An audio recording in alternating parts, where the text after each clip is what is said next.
오늘 말씀 제목은 기가 막힐 웅덩이에 빠지셨습니까? 기가 막힐 웅덩이에 빠지셨습니까? 라는 제목으로 하나님의 말씀을 함께 나누기 원합니다. 오늘 읽은 시편 40편은 우리에게 너무 잘 알려져 있는 시편이죠. 특별히 2절 말씀에 보면 나를 기가 막힐 웅덩이와 수렁에서 끌어올리시고 내 발을 반석 위에 두사 내 걸음을 견고하게 하셨도다. 이 말씀은 많은 분들이 사랑하는 애송하는 바로 시편 말씀이기도 합니다.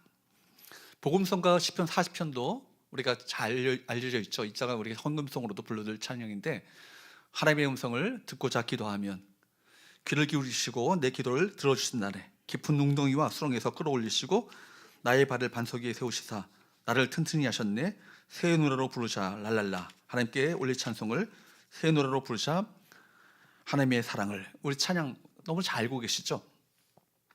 그런데 우리가 이 시편을요, 시편 끝까지 읽어보게 되면 좀 혼란스러운 마음을 갖게 됩니다.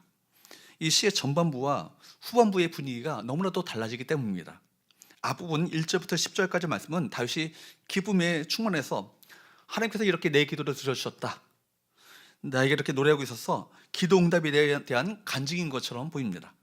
기도 응답을 기뻐하고 입에서는 찬송이 터져 나오고 주의 뜻을 행하는 것이 즐겁고 평생 주님을 전하고 살고 싶다라고 고백하고 간증하는 그 모습을 보면 여기까지는 아주 분위기가 참 좋죠. 혼란스러운 것은 11절부터 갑자기 이 시편의 분위기가 바뀐다는 거예요. 이 시의 후반부는 절망 가운데 빠진 다윗이 하나님께 도움을 호소하고 있습니다. 여호와여, 주의 공의를 내게서 거두지 마옵소서. 11절이죠. 또 12절 13절 말씀에 보면 수많은 재앙이 나를 둘러싸고 내가 낙심하였음이니이다. 여호와여, 속히 나를 도우소서. 17절 말씀에 보면 나는 가난하고 궁핍하오나 주님께서는 나를 생각하시오니 나의 하나님이여, 지체하지 마옵소서. 이렇게 외치고 있습니다.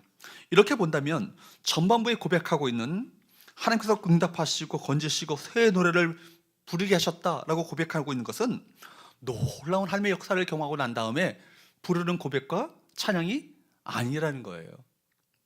여전히 기가 막힐 웅덩이와 수렁 가운데서 고백한 믿음과 고백이라는 것입니다. 너무나도 놀라운 신앙의 고백 아니겠어요? 기가 막힐 웅덩이와 수렁 가운데 있지만 주님께서 내 가운데 새 일을 행하실 것이고, 기가 막힐 놀라운 웅덩이와 수렁 가운데 있지만 주님께서 마침내 나를 건져주셔서 반석 위에 세우실 그 하나님을 나는 바라봅니다. 그 하나님을 신뢰합니다. 이런 믿음을 가지고 고백하고 있는 것입니다. 본문 2절 말씀에 보면 다윗이 어떤 상황 가운데 처했는가를 볼 수 있습니다. 2절 말씀을 볼까요? 시작.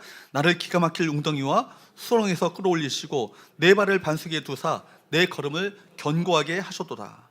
기가 막힐 웅덩이와 수렁, 이런 이 표현은요, 시인 다윗이 처한 상황을 잘 말해주고 있습니다. 말 그대로 기가 막힐 웅덩이와 수렁입니다. 말로 표현할 수조차 없는 상태 가운데 그가 처해 있다는 것이죠. 그만큼 위급하고 절박하고 정말 어떻게 보면 세상적인 소망이라고는 조금도 찾아볼 수 없는 절망적인 상태 가운데 빠져 있었던 것입니다. 그런데도 다윗은 누굴 바라봅니까? 하나님을 바라봅니다. 하나님을 의지합니다. 하나님을 신뢰하는 믿음을 가지고 하나님을 찬양하고 노래하고 있습니다. 이런 시인 다윗의 고백과 찬양을 통해서 이 시간 우리 예배에 참석한 우리 모든 성도들의 믿음을 다시금 새롭게 할 수 있기를 주님으로 축복합니다. 세 가지 영적 교훈을 함께 나누기 원하는데요. 첫 번째, 따라할까요? 하나님을 기다리라. 하나님을 기다리라는 것입니다. 웅덩이와 수렁 속에서 다윗은 어떻게 반응했습니까? 1절 말씀을 볼까요? 시작. 내가 여호와를 기다리고 기다렸더니 귀를 기울이사 나의 부르심을 들으셨도다. 기가 막힐 웅덩이와 수렁 속에서 다윗은 누굴 기다립니까? 하나님을 기다리고 또 기다렸습니다. 기다린다는 것은 아무것도 하지 않고 그냥 넋놓고 있다는 것을 의미하지 않습니다. 믿음의 사람은 기다리는 가운데 뭘 합니까? 부르짖어 기도합니다. 하나님을 찾고 하나님을 구합니다. 내가 기다리고 기다렸더니, 이 기다린다 이 말 자체가 히브리어 이 동사가 카와라는 말이에요. 카와라는 말인데 이 말은 함께 묶는다는 거예요. 줄을 가지고 함께 묶는다는 것이죠. 그러니까 함께 묶는다는 것은 내 주체와 객체가 하나로 함께 묶여진다는 것입니다. 그러니까 목적되는 대상이 있다는 것이죠. 막연하게 그냥 묶는 게 아니라 함께 동요맨다는 것입니다. 그러니까 여러분, 함께 묵는 대상이 있고 절박한 마음을 가지고 소망을 걸고 있는 목적하는 대상이 분명히 있다는 얘기입니다. 누굴 기다립니까? 기다림에 막연한 목적어가 없는 게 아니라 기다림에 분명한 목적어가 있죠. 누굽니까? 다른 이가 아닌 여호와 하나님이십니다. 이런 시인이 지금 자신의 문제와 자신의 어떤 급한 이 요청 자체보다도 누굴 기다리고 있는 거예요? 하나님을 기다리고 있는 거예요. 여러분, 삶은 위험합니다. 한순간에 기가 막힐 웅덩이와 수렁에 빠질 수 있습니다. 이 세상에 중력의 법칙이 작용하는 것처럼 여러분, 세상에는 우리를 위험에 빠뜨리려고 하는 힘이 작용합니다. 아차하는 순간에 기가 막힐 웅덩이와 수렁에 빠질 수 있습니다. 웅덩이와 수렁에서 건져줄 리가 없다면 우리가 어떻게 해요? 죽을 수밖에 없는 건 아니겠어요? 망할 수밖에 없는 것입니다. 모든 것이 다 끝나버리고 마는 것입니다. 비 오는 날 비포장길을 운전을 가다가 진흙탕에 빠지게 되면 바퀴가 헛돌죠. 사람들이 힘을 모아서 차를 끌어내려고 해도 이것이 웅덩이가 깊은 수렁이 진흙탕이 되면 끌어낼 수가 없는 것입니다. 그때는 누구의 도움을 받아야 합니까? 레카차의 도움을 받아야 합니다. 그렇죠? 레카차에 줄을 메어서 끌어당기게 되면 진흙탕에 빠졌다 할지라도 그것을 쉽게 빠져나올 수 있습니다. 사람의 힘을 가지고는 차를 끌어낼 수가 없는 것이죠. 그렇기 때문에 다윗은 이 상황은 도저히 사람의 힘을 가지고는 빠져나올 수 없는 상황임을 알고 있었기 때문에 누구의 도움을 구하는 거예요? 하나님의 도움을 구하는 거예요. 부르짖었다는 것은요, 단순히 기도했다는 정도가 아니죠. 설렁설렁 기도했다는 것이 아니라 부르짖었다는 것은 온몸으로 절박한 심정을 가지고 간절한 마음을 가지고 하나님께 매달렸다는 것을 의미하는 것이죠. 오직 소망이 하나님께만 있음을 고백하면서 하나님께 매달리고 기도하는 것을 의미합니다. 절규하듯이 하나님을 찾았다는 의미인 것이죠. 그러므로 여러분, 어려움을 당했을 때 시편은 말하기를 환난 때에 나를 부르라, 그러면 내가 너를 건지리리 말씀합니다. 예레미야 33장 3절 말씀도 여러분 잘 알고 계시는 말씀이죠. 너는 내게 부르짖으라, 그래야면 내가 응답하겠고 내가 알지 못하는 크고 은밀한 일을 내게 보이리니, 이렇게 약속하고 계십니다. 우리가 그러므로 여러분, 어려움을 당했을 때, 특별히 여러분 기가 막힐 웅덩이와 수렁에 빠졌을 때, 여러분 우리의 감정을 모두 하나님께 쏟아 부어야 합니다.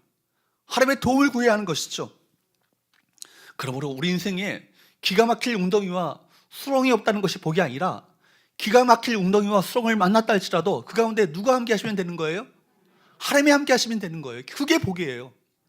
내가 기가 막힌 웅덩이와 수렁에 빠졌는데 누구의 도움을 구할지도 모른 채 살아가는 것 자체가, 이것이 인생의 불행인 것입니다. 그러나 기가 막힐 웅덩이와 수렁 가운데 있다 할지라도 그 가운데 하나님께서 함께 하시고 그 가운데 우리를 찾아오셔서 우리 건지실 그 하나님의 능력의 손길이 우리 가운데 있다면 되는 것입니다. 사는 것입니다. 여러분, 그러므로 고난이 있고 웅덩이와 수렁이 가운데 있다 할지라도 하나님께서 오시면 되는 것입니다. 그분이 함께 하시면 되는 것입니다. 말하자면 현재 가지고 있는 문제 해결의 주체가 다른 어떤 누구가 아닌 이 하나님의 도우심을 통해서만 가능하다는 것, 이것을 믿는 것이 신앙 아니겠어요? 그 사람이 진짜 믿음의 사람 아니겠습니까? 물론 하나님께 부르신다고 금방 응답되는 것은 아닙니다. 어려움 당했을 때 가장 먼저 부르셔야겠지만, 부르시는 후에는 무엇이 필요하죠? 기다려야 합니다.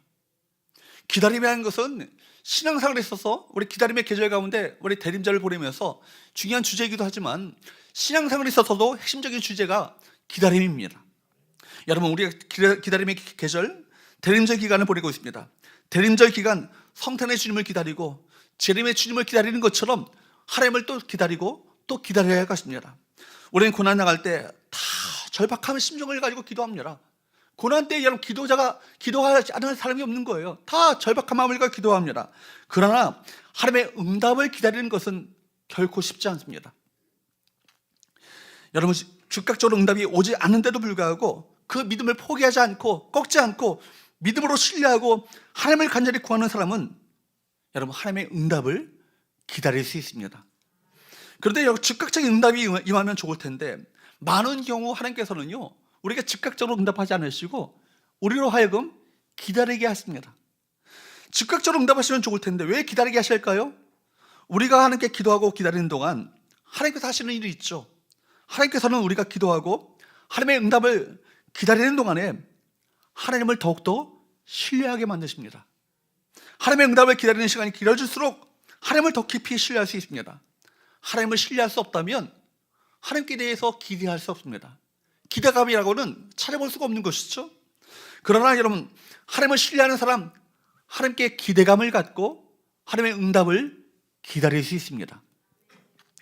여러분, 하나님께서는 우리를 기다리게 하심으로 말미암아 우리가 생각했던 것보다도 더 놀랍고 더 좋은 것을 주시기를 기뻐하시는 참 좋으신 하늘 아버지심을 믿어야 할 것입니다. 그러므로 기도함으로 말미암아 응답받는 것, 기도하여 응답받는 것보다 더 중요한 것은 뭐예요? 기도하는 과정이 중요합니다. 하나님의 응답을 기다리는 동안 믿음이 자라죠. 그리고 하나님을 더욱더 신뢰하게 되어지고 하나님께 더 가까이 나가게 되는 것입니다. 기도하는 사람은 믿음으로 인내하고 하나님을 기다리는 가운데 믿음의 성장과 믿음의 성숙을 경험하게 되는 것입니다. 하나님께서 아브라함을 선택하셨죠. 아브라함에게 복을 주시겠다고 약속하셨습니다. 그 약속을 주시고 후손의 바다의 모래같이 하늘 별과 같이 주시겠다고 약속하셨는데 즉각적으로 그 약속이 이루어진 건 아니잖아요. 그렇죠? 말씀대로 그대로 이루어진 것이 아니었습니다. 그럼에도 불구하고 아브라함은 하나님의 때를 기다리고 또 기다렸습니다. 하나님의 때를 기다리는 동안에 아브라함의 그 믿음이 자라고 성숙해졌습니다. 사랑하는 여러분, 누가 인내하고 기다릴 수 있겠습니까? 오직 하나님을 바라는 사람만이 기다릴 수 있는 것입니다. 여러분, 시편 62편 5절 말씀에 보면 이렇게 말씀합니다. 읽어보도록 할까요? 시작. 나의 영혼아 잠잠히 하나님을만 바라라. 물은 나의 소망이 그로부터 나오는도다. 여러분, 우리가 하나님만 바라봐야 될, 하나님께만 소망을 걸고 나아가야 될 이유가 있습니다. 참된 소망이 누구께로부터? 하나님께로부터 나오기 때문입니다. 오직 하나님만이 우리 소망이 되십니다. 바라는 모든 것들이 하나님께로부터 비롯된다는 것을 믿는 사람, 그 사람은 결코 포기하지 않을 거예요. 소망을 꺾지 않을 것입니다. 여러분, 기도하여 응답받은 거에만 초점 맞추고 기도하다가 응답되지 않아서 기도를 포기해버렸다면 그 사람은 사실은 뭐예요? 기도를 모르는 사람이에요. 그죠? 응답을 기다리면서 기도했다가 즉각적으로 응답되지 않음으로 말미암아 기도해서 소용없네, 그렇게 말하는 사람은요, 기도에 대해서 모르는 사람이죠. 그 사람은 기도가 무엇인지를 다시금 배워야 할 사람인 것입니다. 우리는 기도를 통해서 인내를 배워야 합니다. 기도에도 하나님께서 응답하지 않으시면 우리 쪽에서 보면요, 애가 탑니다. 속이 다 들어가죠. 그러나 하나님께서는 우리를 인내하게 하심으로 말미암아 우리 믿음을 견고하게 굳건하게 만드십니다. 어떤 시험에도 흔들리지 않는, 어떤 시험에도 요동치지 않는 그런 믿음으로 서게 만드시는 귀한 은혜를 우리 가운데 베푸시는 거예요. 믿음은요, 하루아침에 자라지 않아요. 또 시간이 지난다고 저절로 믿음이 자라지 않습니다. 직분을 받았다고 믿음이 생기지 않아요.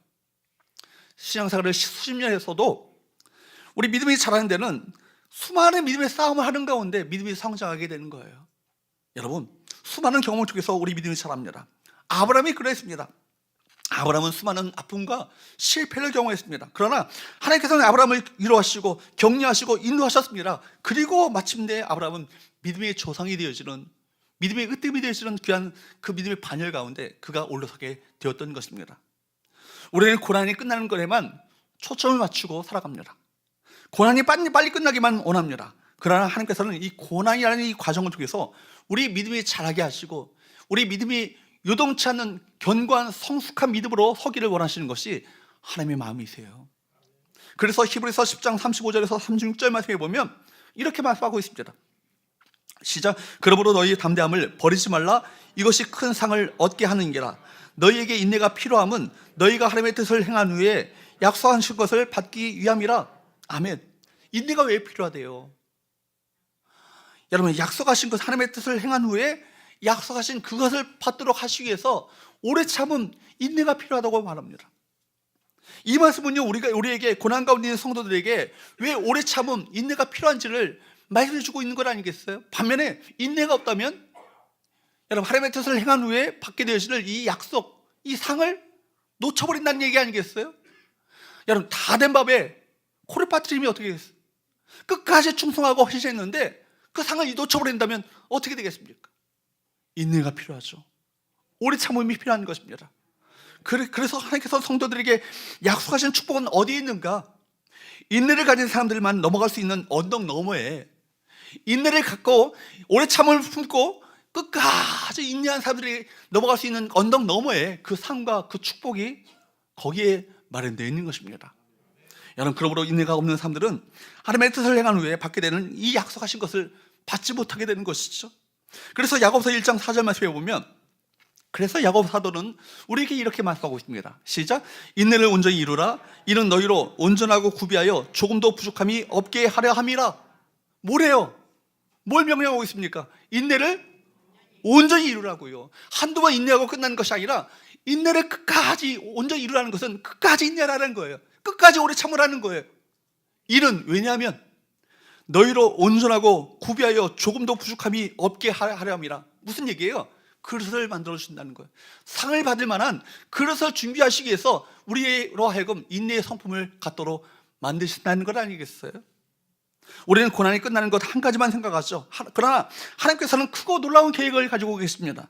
하나님께서는 고난이 있을 때 우리가 하나님을 찾고 하나님의 소망을 품고 가와 하나님께 동요 맺고 믿음의 주를 동요 매고 하나님께만 전적으로 소망을 걸고 부르짖어 기도하기를 간절히 원하십니다. 하나님께서는 우리가 생각하는 것보다 더 훨씬 놀랍고 위대한 것들을 준비해 놓고 계셔요. 사랑하는 여러분, 하나님을 기다리시기를 축복합니다. 끝까지 인내하시기를 축복합니다. 두 번째로 따라할까요? 하나님의 주권을 신뢰함으로 새 노래를 부르라. 하나님의 주권을 신뢰함으로 새 노래를 부르라는 거예요. 하나님의 계획을 신뢰함으로 새 노래를 부르라는 것입니다. 하나님의 섭리를 신뢰함으로 새 노래를 부르라는 것입니다. 그러고 기다린다는 것은 하나님의 주권, 하나님의 선하신 계획, 하나님의 그 섭리를 신뢰하는 것입니다. 선하신 하나님의 통치를 믿는 것이죠. 비록 이해가 되지 않는 상황이고 이 상황이 기가 막힐 웅덩이고 기가 막힐 수렁이라 할지라도 이 기가 막힐 웅덩이와 수렁조차도 누가 통치하고 계시다? 하나님의 통치하고 계시다. 이걸 믿는 사람이죠. 그분의 성품과 그분의 능력을 신뢰하는 믿음인 것입니다. 하나님의 주권을 신뢰하는 사람만이 웅덩이와 수렁 속에서도 하나님을 찬양하며 새 노래로 주님을 높일 수 있는 것입니다. 3절 말씀에 보면 이렇게 말씀하시죠. 시작. 새 노래 곧 우리 하나님께 올릴 찬송을 내 입에 주셨으니 많은 사람이 보고 두려워하여 여호와를 의지하리로다. 아멘. 무슨 얘기예요?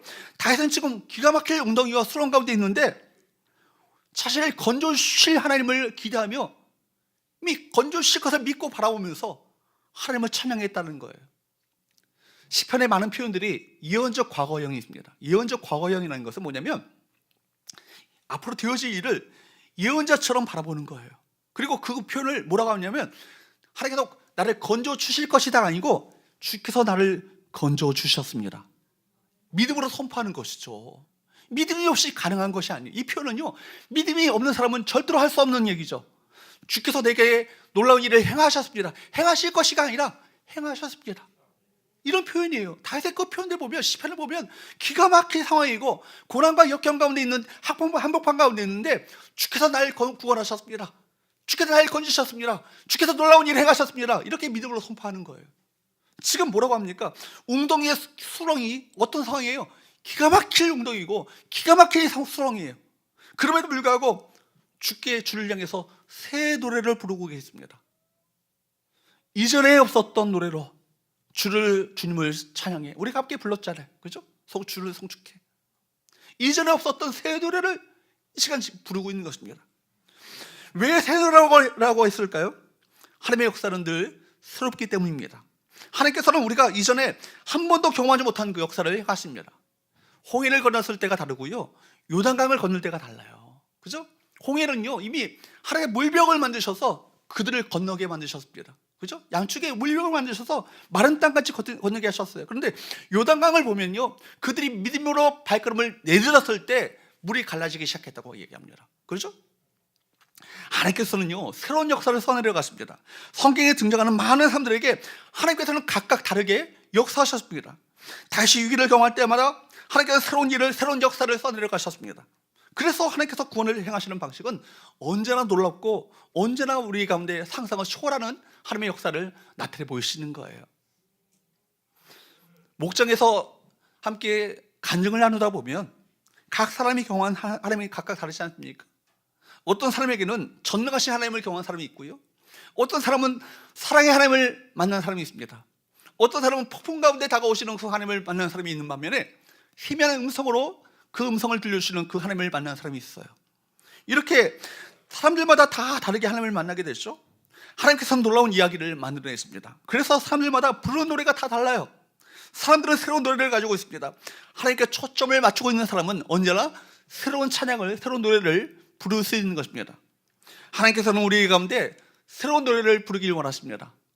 이전에 없었던 찬양을 가지고 매번 불렀던 찬양이지만 새로운 각오와 새로운 기대와 새로운 소망을 품고 하나님을 찬양하며 노래하기를 원하고 계십니다. 여러분, 우리 입술 가운데 하나님을 기다리는 그 믿음을 가지고 주님을 송축하며 찬양하는 그 새 노래가 터져나올 수 있기를 주님으로 축복합니다. 하나님께서는 우리 가운데 놀라운 일을 행하셨습니다. 하나님께서 이렇게 기도에 놀랍게 응답하셨습니다. 그 하나님을 찬양합니다. 송축합니다. 이전에 없었던 노래로 주님을 찬양합니다. 이렇게 주 앞에 나가는 우리 모든 성도들 될 수 있기를 주님으로 축복합니다. 하나님의 인도와 하나님의 응답에 대하여 우리는 어떻게 반응해야 합니까?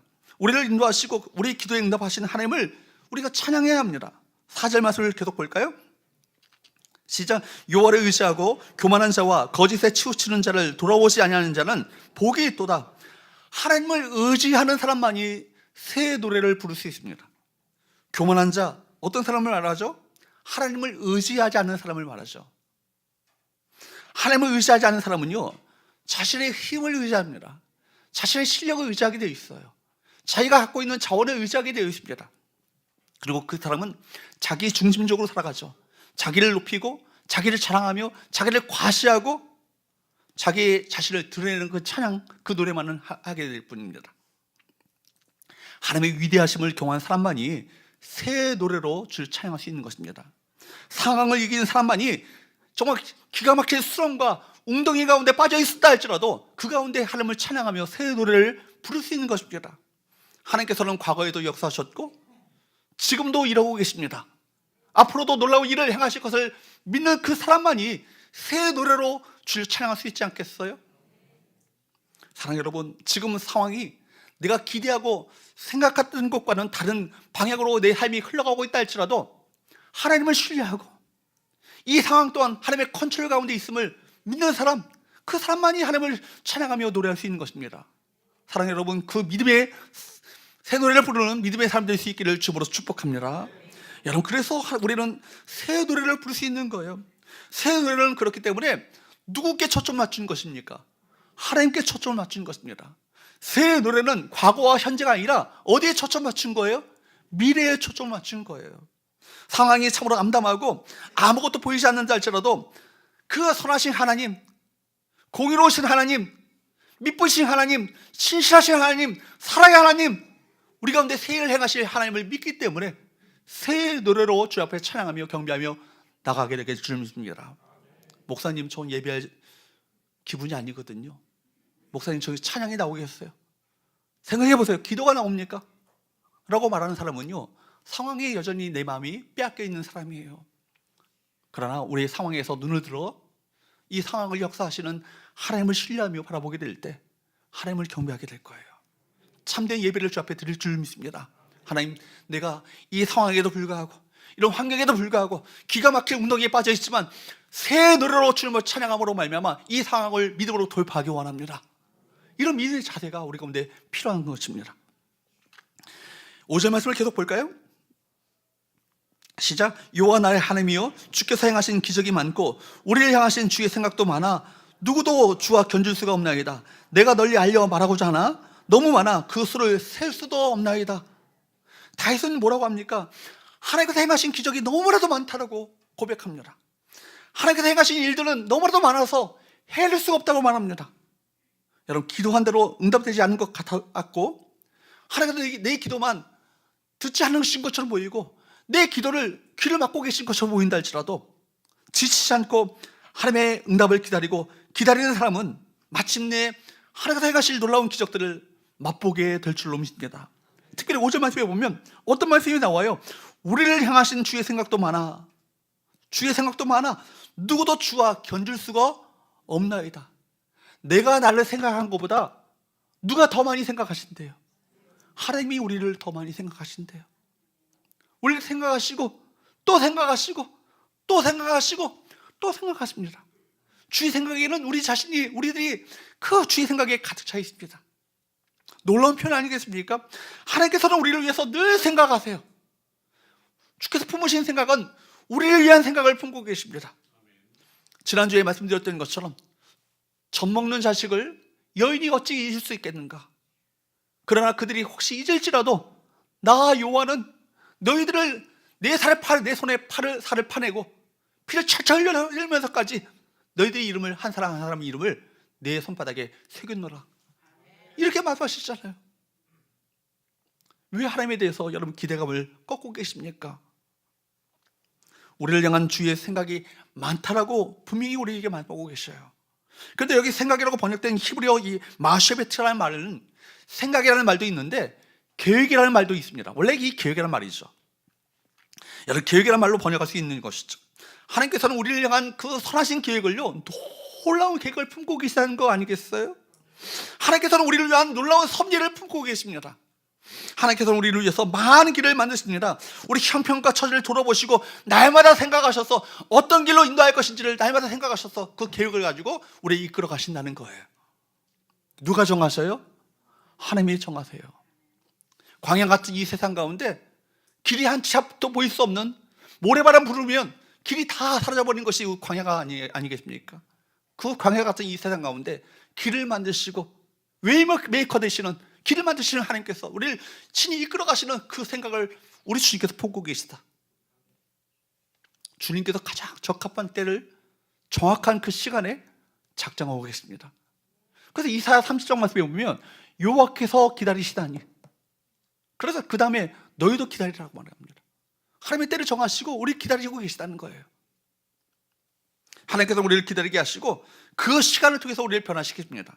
놀라운 일을 우리 가운데 행하시기를 기뻐하시는 하나님이십니다. 오랫동안 기도했던 것이 응답되지 않아도 기도하는 사람이 변화되면 오랫동안 기도했던 것이 도리어 축복의 도구가 되어지고 감사의 제목이 됩니다. 이처럼 하나님께서는 기도를 통해서 누굴 변화시켜요? 기도하는 사람을 변화시킵니다. 시간을 다루시는 하나님, 나보다 나를 더 잘 아시는 하나님께서 나를 다듬어 가시며 나를 빚으시며 나를 인도해 가시는 거예요. 그리고 가장 선하신 때 그 하나님의 그 카이로스 시간에 가장 놀라운, 가장 좋은 것을, 가장 베스트한 것을 우리 가운데 주시기를 기뻐하시는 주님이십니다. 이것이 하나님의 주권이요, 이것이 하나님의 선하신 계획이요, 하나님의 섭리라고 말합니다. 이 하나님의 주권과 섭리를 인정하고 믿고 신뢰하는 사람만이 기가 막힐 웅덩이와 수렁 속에서도 하나님을 찬양하며 감사하며 경배할 수 있는 건 아니겠어요? 새 노래를 부를 수 있는 건 아니겠습니까? 이런 믿음의 사람들이 될 수 있기를 주님으로 축복합니다. 마지막 세 번째, 따라할까요? 말씀을 심중에 새기라. 말씀을 심중에 새기라는 것입니다. 7절 8절 말씀을 보세요. 기가 막힐 웅덩이와 수렁 가운데 있는데 그때 뭐라고 다시 고백합니까? 시작. 그때 내가 말하기를 내가 왔나이다. 나를 가리켜 기록한 것이 두루마리 책에 있나이다. 나의 하나님이여, 내가 주의 뜻 행하기를 즐기오니 주의 법이 나의 심중에 있나이다 하였나이다. 다시 뭐라고 고백해요? 내가 왔나이다. 나를 가리켜 기록한 것이 두루마리 책. 두루마리 책이 뭐예요? 하나님의 말씀, 성경책 아니에요? 성경책에 있나이다고 말합니다. 이 고백은요, 이 성경은요, 나를 향한 말씀, 나에게 들려주고자 하시는 말씀, 하나님의 음성이 그 하나 한 자가 다 모든 말씀이 나를 향한 말씀이라는 거예요. 나를 향해서 말씀하기를 원하시는 하나님의 음성이라는 거예요. 나에게 하시는 말씀입니다. 그러니 내가 주의 말씀대로 행하겠습니다. 이런 고백인 것입니다. 여러분, 여러분의 심령을, 여러분의 마음을 하나님의 말씀으로 채우시기를 축복합니다. 여러분, 그 하나님의 말씀이 우리 안에 들어와 우리 존재의 일부분이 되어지면 그때부터 우리 가운데 살아 역사하시는 그 로고스의 절대 분명한, 정말 우리 정확무한 하나님의 말씀이 우리 가운데 살아 역사하는 레마의 하나님의 음성으로 들려지게 되는 거예요. 한 말씀 말씀이 나를 향한 하나님의 음성으로 들려지게 될 때, 온몸이 그 말씀 앞에 반응하게 될 때 우리 삶은 변하기 시작합니다. 그 말씀이 우리를 통치하고 지배하며 다스려가기 시작합니다. 그 말씀의 능력을 체험하게 되는 것이죠. 말씀이 우리를 변화시키며 말씀으로 말미암아 상황을 뚫고 이길 수 있는 놀라운 능력을 얻게 되는 것입니다. 그래서 시편 37편 31절 말씀은 이렇게 말씀하고 있는 거예요. 시작. 그의 마음에는 하나님의 법이 있으니 그의 걸음은 실족하기 없으리로다. 우리가 실족할 수 있는 시험거리가 얼마나 도처에 많이 있습니까? 우리 시험에 빠질 수 있는 얼마나 많은 환경들이 우리 가운데 놓여져 있어요. 기가 막힌 웅덩이가요 곳곳에 있어요. 잘못 실족했다가는 웅덩이에 빠질 수밖에 없는 건 아니겠어요? 그러나 그 마음에 무엇이 있는 사람, 하나님의 법이 뭐예요? 하나님의 말씀이죠. 하나님의 말씀이 그 10년 가운데 그 말씀을 채운 사람은 그 말씀에 따라 행하기 때문에 시험에 들지 않습니다. 시험에 빠지지 않습니다. 여러분, 시험에 빠진 사람 대부분 어떤 사람이에요? 마음에 하나님의 말씀을 채우지 않은 사람이에요. 반드시 시험에 빠지게 되어 있습니다. 왜 그렇습니까? 여러분, 시험에 빠지려고 시험에 빠지는 게 아니라 우리 본성 자체가 시험에 빠지게 되어 있어요. 그렇기 때문에 말씀이, 여러분, 세상적인 어떤 그런 원리에 거슬러 올라가는 하나님의 말씀이 우리를 지키고 우리 보호하는 것입니다. 말씀대로 살아가게 될 때 사단의 올무로부터 벗어나게 되시고 자유케 되시는 놀라운 은혜를 우리가 모두가 맛보게 되는 거예요. 그래서 여러분, 다윗은 고백합니다. 그의 마음에는 하나님의 법이 있으니 그의 걸음은 실족함이 없으리로다. 믿음의 길을 걷겠다는 것이죠. 지금 이 상황은 내 마음을 빼앗기고 절망하고 낙심할 수밖에 없는 상황이지만 내 마음이, 하나님의 말씀이 내 마음 가운데 하나님의 말씀을 채웠기 때문에 말씀을 주목하며 말씀의 시선을 떼지 않고 말씀이 보여주는 길을 따라 믿음의 길을 걷겠다는 고백 아니겠어요? 그래서 다윗은요, 말씀을 통해서 깨닫게 된 하나님의 성품들을 사람들에게 증거하기 시작합니다. 10절 말씀을 볼까요? 시작. 내가 주의 공의를 내 심중에 숨기지 아니하고 주의 성실과 구원을 선포하였으며 내가 주의 인자와 진리를 많은 회중 가운데서 감추지 아니하였나이다. 놀라운 고백 아니에요? 그 말씀을 통해서 다시 깨닫는 것은 뭐예요? 깨달은 진리가 뭐예요? 하나님은 어떤 분이신가? 그러니까 여러분, 말씀 묵상에 있어서 제일 먼저 던져야 될 질문은 뭐냐면, 이 말씀을 통해서 하나님은 어떤 분이신가를 먼저 질문 던져야 합니다. 이것이 말씀 묵상의 첫 번째 질문이죠. 그분이 어떤 분이신가를 깨닫게 된 사람은 세상을 이깁니다. 뭐라고 합니까? 주의 공의를 내 심중에 숨기지 아니하고 주의 성실과 구원을 선포하였으며 내가 주의 인자와 진리를 많은 회중 가운데서 감추지 아니하였나이다. 여러분, 사실은 지금 이 상황이 어떤 상황이겠어요? 아둘람 굴에서 아마 아둘람 공동체의 많은 사람들과 더불어서 낙심 가운데 말할 수 없는 기가 막힌 환란과 역경 가운데 이제는 우리 다 죽었다라고 하는 어떤 절망 가운데, 낙심 가운데 있는 상황 아니겠습니까? 그런데 다윗은 하나님의 말씀을 묵상하는 가운데 하나님은 우리와 함께 하신다. 인자와 진리를 결코 꺾지 않으시고 공의로우신 하나님, 신실하신 하나님, 미쁘신 하나님께서 우리 가운데 사랑으로 우리를 보호하실 것이다. 왜 낙심하고 있느냐? 왜 절망하고 있느냐? 그 하나님을 다시금 우리가 바라보자. 아마 그들에게 권면했을 것입니다. 그랬을 때 여러분, 다윗의 고백과 그 간증을 통해서 그들이 힘을 얻게 됐던 것이 아니겠어요? 다시금 힘을 얻고 믿음으로 그 상황을 부전히 일어나 믿음으로 소망을 품고 주를 믿기로 결단한 것 아니겠습니까? 이렇게 되자 다시 또 다른 인생 위기가 닥쳐왔어도 그는 결코 흔들리지 않았어요. 왜요? 마음 가운데 무엇이 채워졌기 때문에? 하나님의 말씀이 채워졌기 때문에. 우리 인생의 고난, 기가 막힐 웅덩이와 수렁이 가져다주는 메시지는 강력합니다. 고난은 우리가 붙들고 있는 것을요, 세차게 흔듭니다. 고난을 통해서 우리가 붙들고 있었던 것을 더 이상 붙들지 못하도록 만드는 것이 고난이 주는 메시지예요. 많은 사람들이 좋아하는 기복주의, 형통신학, 거기에 커다란 위험이 있어요. 그런 기복주의의 형통신학은 사람들로 하여금 오히려 세상 것들을 더 집착하게 만들고 세상 것들을 붙들게 만드는 거예요. 그것이 우리를 지켜줄 것처럼, 그것이 우리에게 진정한 행복을 가져다 줄 것처럼 세상 것을 더 주목하게 만드는 것이 형통신학, 기복주의 신학 아니겠어요? 그러나 여러분, 하나님께서는 우리에게 고난을 허락하셔서 우리가 붙들고 있던 것들, 의지하고 있었던 것들, 그것이 마치 하나님인 양 우리 보호할 것처럼 생각했던 것들을 내려놓게 만드십니다. 웬만한 고난에도 우리는 내려놓지 않죠. 조금 내려놓는 것처럼 보이지만 정작 내려놓아야 할 것을 끝까지 붙들고 있는 것이 우리 죄성이에요. 그래서 하나님께서는 궁지로 몰아가셔서 아무것도 붙들 수 없다는 것을 인정하게 만드십니다. 마침내 하나님 외에는 붙들 것이 없고 3월 2가 이 세상에는 아무도 없다라고 고백하는 지경까지 우리 몰아가시죠.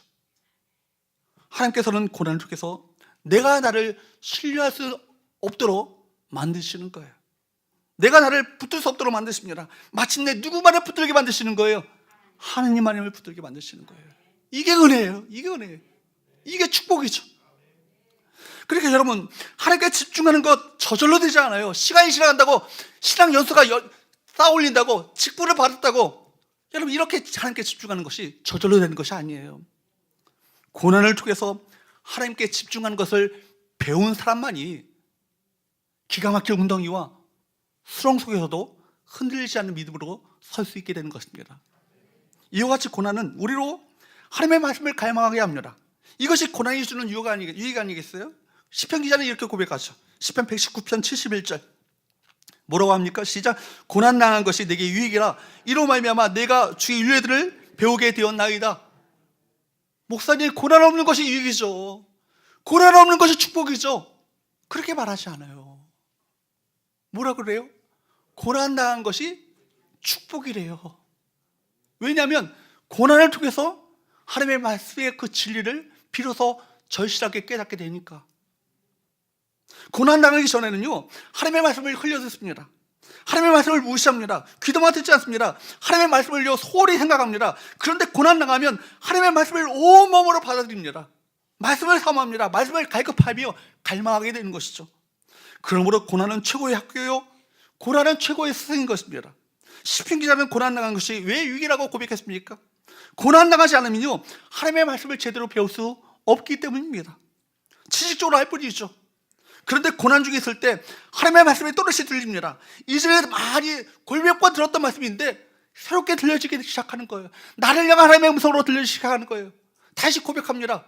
고난 가운데 있게 되니까 이 기록한 모든 것이 나를 가리켜 말씀인 것임을 내가 인정하게 되었습니다.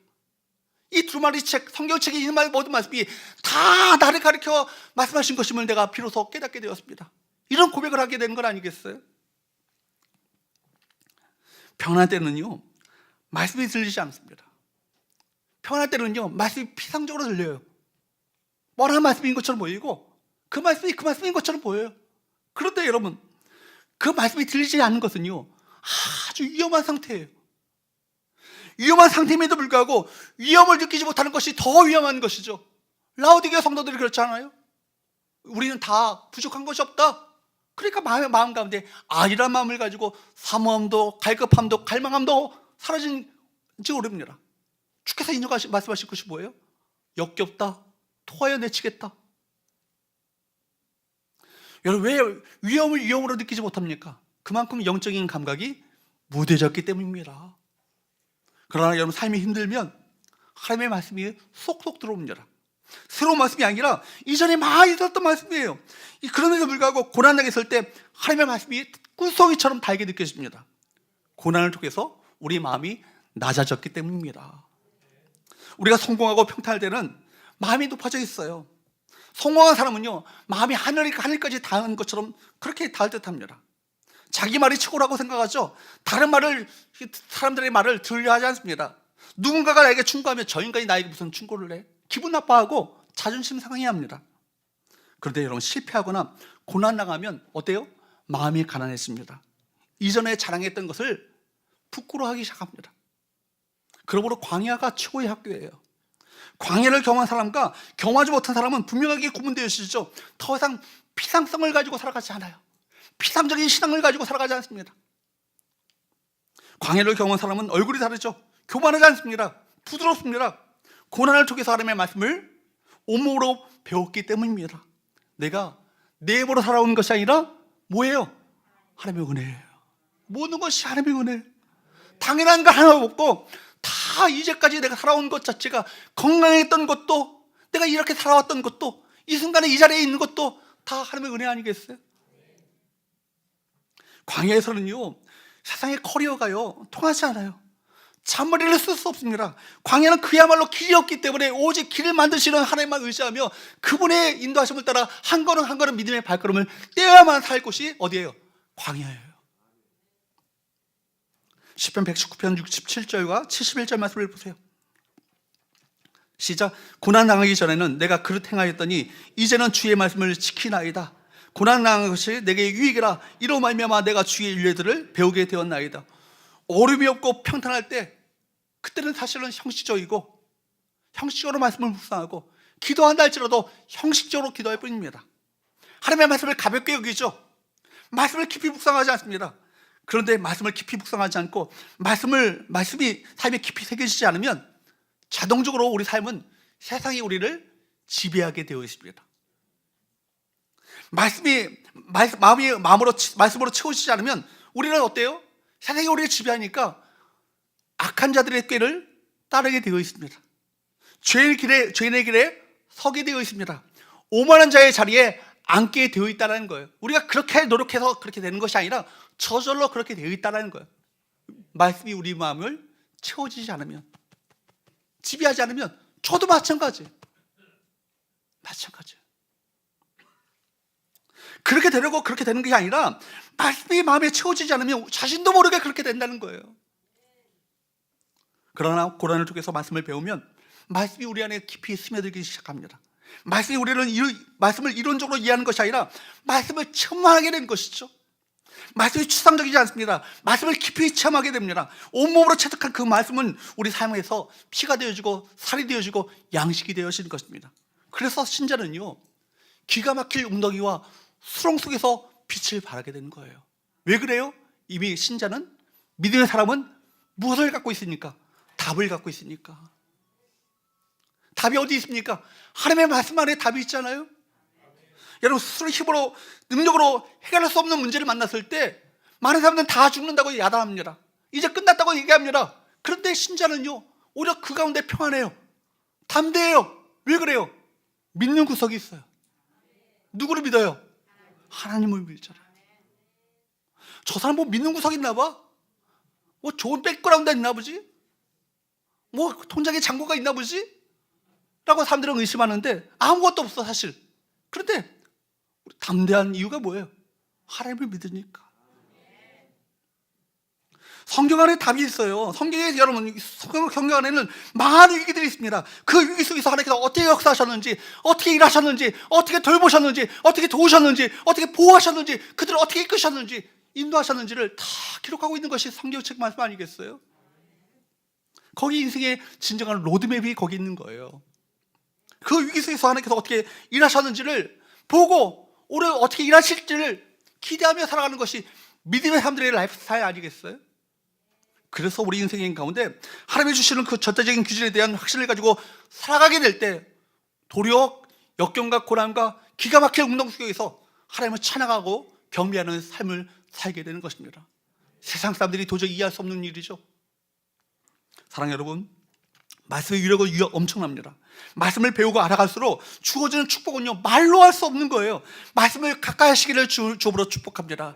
말씀의 은혜 속에 빠져드시기를 주으로 축복합니다. 2023년 시작하면서 하나님의 말씀을 내가 묵상하겠다 시작했다가 구독자 수도 이제 점점 줄어가고, 그죠? 말씀을 조회수도 이제 점점 줄어가고, 보니까 그 성도들이 말씀을 가까이 하지 않는 것 같아. 그죠?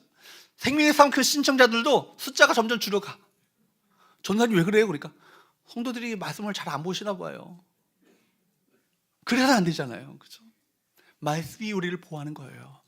말씀의 능력 가운데 살아가게 될 때 세상이 감당하지 못하는 그 믿음으로 세상을 이기는 삶을 살게 될 줄로 믿습니다.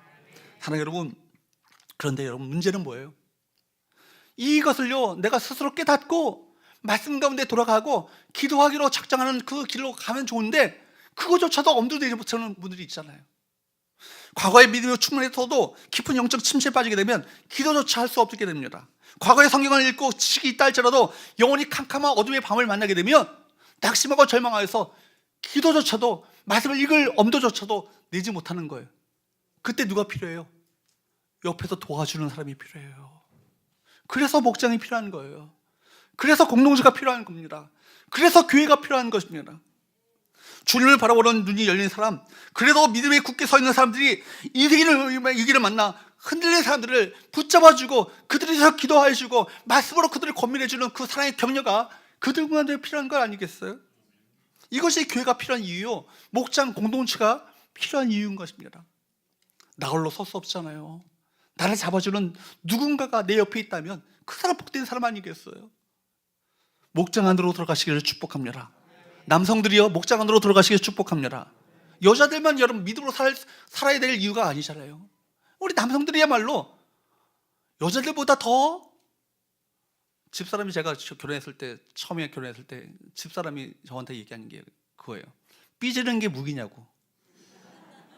남자들이 더 잘 삐지는 것 같아요. 여러분, 말씀을 통해서 마음이 채워지면요, 삐지지 않아요. 시험에 들지 않아요.